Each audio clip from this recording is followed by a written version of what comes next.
রক্তের কোনো সম্পর্ক নেই, তবুও অচেনা অজানা এক মানুষের মৃত্যুর খবর শুনে হৃদয়টা এমনভাবে ভেঙে পড়েছে। এই ব্যথা কি আগে কখনো অনুভব করেছি? নিজেকেই প্রশ্ন করি। সব সম্পর্ক রক্তে বাঁধা থাকে না। কিছু মানুষ না জেনেই না চিনেই হৃদয়ের সবচেয়ে নরম জায়গায় স্পর্শ করে যায়, আর চলে গেলে রেখে যায় নামহীন এক দীর্ঘ কষ্ট।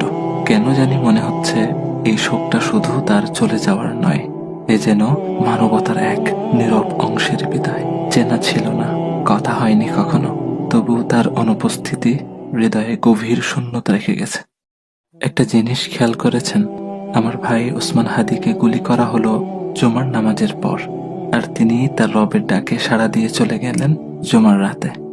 আহ, কত সৌভাগ্যের মৃত্যু! আল্লাহ সুবহানাহু ওয়া তাআলা আমার ভাইকে শহীদ হিসেবে কবুল করুক, জান্নাতের উচ্চ মাকাম দান করুক, শোকাহত পরিবারকে ধৈর্য ধারণ করার তৌফিক দান করুক।